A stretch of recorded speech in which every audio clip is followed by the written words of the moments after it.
Good day, everyone. I am Shinan Clave and I'll be discussing the topic knowing more than one language. So, language is the most important tool in communication, and the more we learn different language, the more opportunities and learning we can have. So, some of us started to learn our second language in our early stage, while others learn their second language in their adulthood. So, in this topic, I'll discuss the different ways of learning second language. So, language fuels our brains, flames our thoughts, and makes complex communication possible. The words, expressions, and quirks unique to our language largely define how we see and understand the world. If you're monolingual, that world has clearly limits. So, for the objectives, at the end of the discussion, the student will be able to define what is bilingualism, the different types of bilingualism, and discuss the different way of learning second language. So what does it mean to be bilingual? So being bilingual or knowing more than one language means that your brain may work and look differently to that of your monolingual counterpart. So Bloomfield defines bilingual as a native like control of two languages. So how do people become bilingual? People may become bilingual either by acquiring two languages at the same time in childhood or by learning a second language sometime after acquiring their first language. Many bilingual people grew up speaking two languages. So, one of the example is us. We learn um, our first language and second language at the same time, the Tagalog and the Bulinaw language. So, we learn that through our environment, through what we hear. So, bilingual babies, the roots of bilingualism in newborns. It may not be obvious, but hearing two languages regularly during pregnancy put infants on the road to bilingualism by birth. According to the findings in psychological science, infants born to bilingual mothers who speak both languages regularly during pregnancy exhibit different language preferences than infants born to mothers speaking only one language. So, according to this finding, um, if a mother speak two languages, it is possible that the child will learn the two language at the same time. So, so there are three types of bilingualism. So the first one is compound bilingualism. So compound bilingualism is an individual who learns two languages in the same place to get one idea with two verbal expressions. Speakers of this type attach most of their linguistic elements to the same concept. Those speakers are reported to have less extreme difference to their pronunciation. So, for example, here in Anda, we learn two languages, the Tagalog and Bolinao. So, if you notice, if we speak those both language, we have the same pronunciation of the words and accent. So, another example is if a child immigrated to other country where another language is spoken, he or she will develop and learn that language at the same time. So the second one is the coordinate bilingualism. So coordinate bilingual. Find the two languages in different contexts at home and at school. So the names of these two languages are separate and independent systems. In two subordinate language, only one language is spoken. So for example, um, the English language, we learn it at school. So it is required us to learn the English. It is required us to use that language at school while we use Tagalog language at home to communicate with our parents. So the third one is subordinate bilingualism. Learn the second language by making association with the first language. Their first language will dominate their daily life. So there are advantages of being bilingual. So the first one is cognitive benefits. The bilingual people can have some specific advantage in thinking. They have two or more words to each idea and object. Hence, a bilingual person can develop a creative thinking and an ability to think more flexible. The second one is communication advantages. The bilinguals enjoy reading and writing in different languages. They can understand and appreciate literatures in various languages. It gives a deeper knowledge of different ideas and traditions. It helps improves the ways of thinking and behaving. So the third one is cultural advantages. Bilingualism offers an access and exposure to different cultures. Knowledge of different languages offer a treasure of traditional and contemporary sayings, idioms, history and folk stories, music, literature, and poetry in different cultures. So the fourth one is character advantages. The bilingual are able to switch between different languages and talk to different people in various languages. It increases a sense of self-esteem. Being bilingual, being bilingual creates a powerful link in different people from different countries. Number 5 is more opportunities for work. Being bilingual greatly enhance your ability to find work in certain fields, especially where international business is concerned. So there are also disadvantages of being bilingual. So the biggest issue with being bilingual is the mix up of words, terms, and grammar. When the language one speaks most in is not the same as the one they think in, there is usually a high mix of phrases and grammar. So one of the example of the disadvantages of being bilingual is the code switching. This term describes the process of swapping between languages. Code switching may also function as strategy where proficiency is lacking.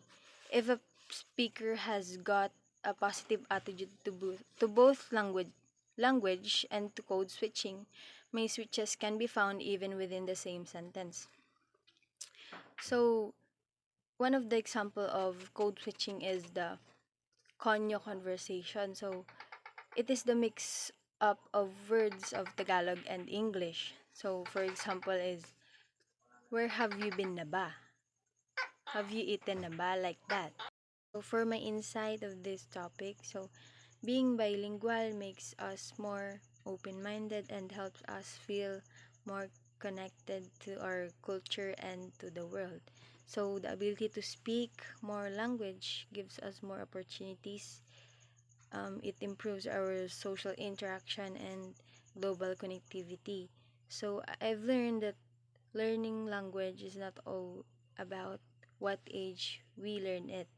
It's about the connection, the appreciation of using that particular language. So being bilingual gives us ability to see another's perspective, and it also give more complex understanding of the surroundings. So that would be for the topic knowing more than one language. So that's all. So the next topic that I will discuss is all about the language processing, humans, and computers. So language processing. So language processing refers to the way humans use words to communicate ideas and feelings, and how such communication are processed and understood.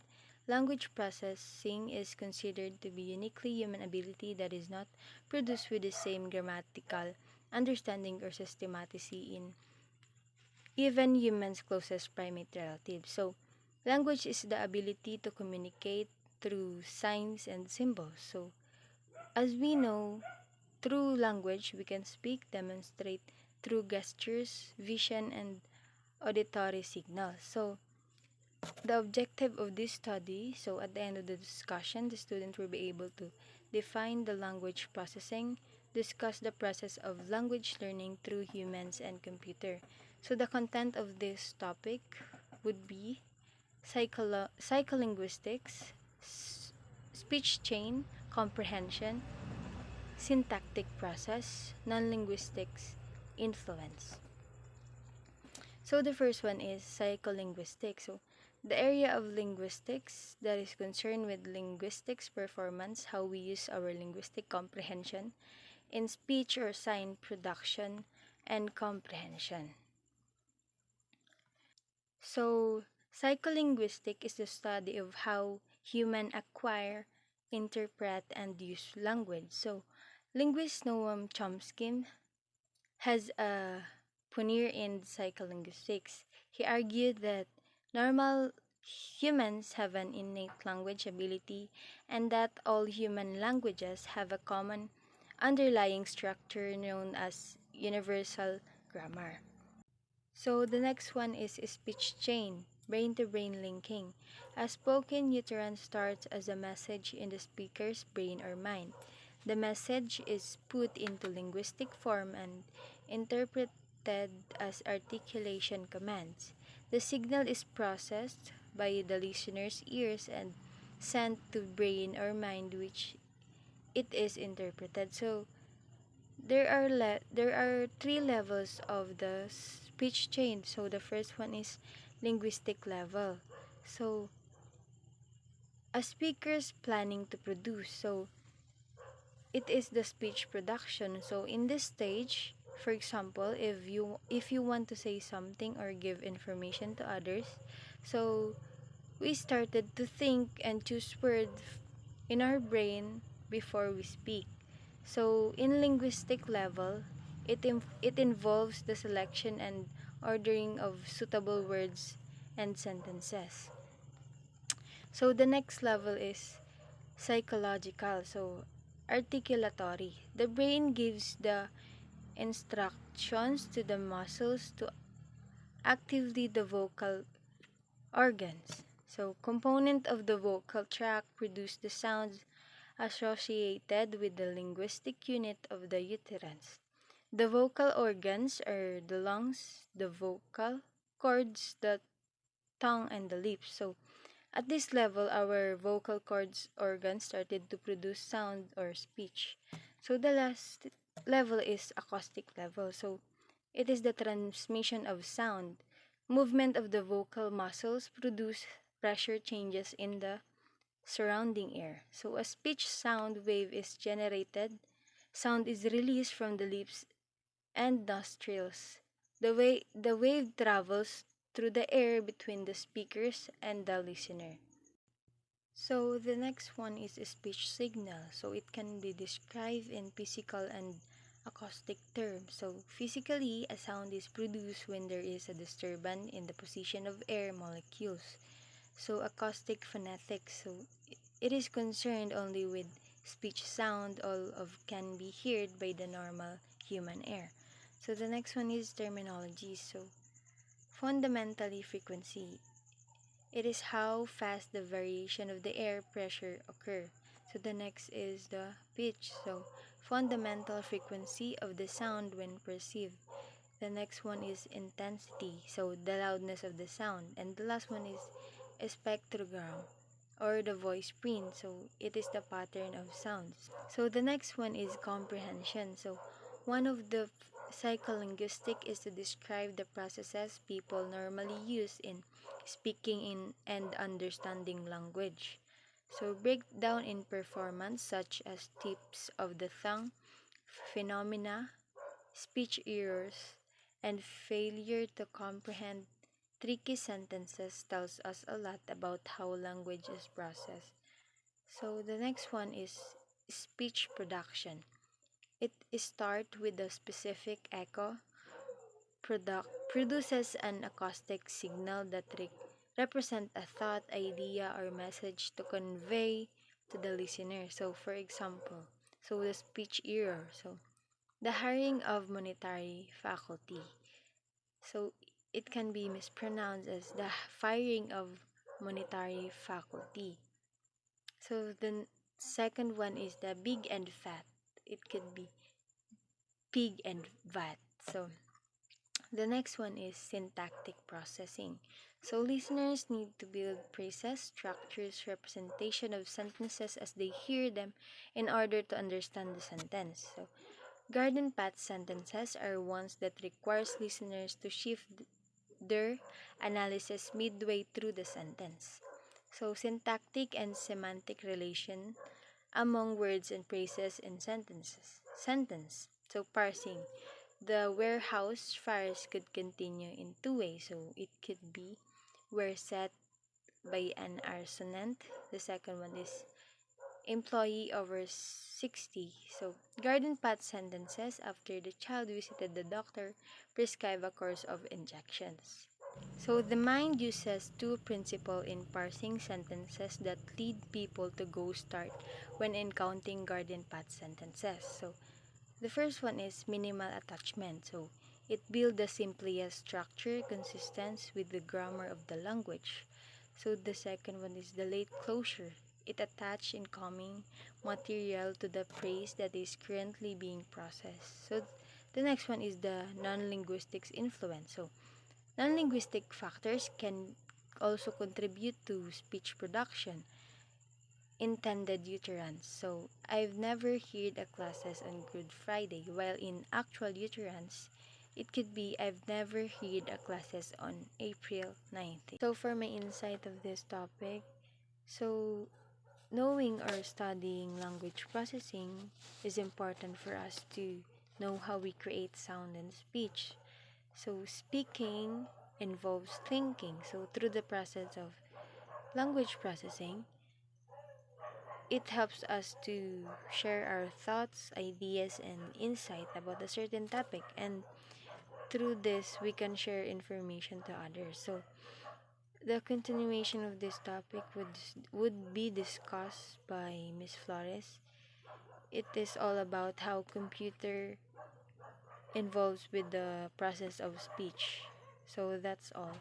Thank you.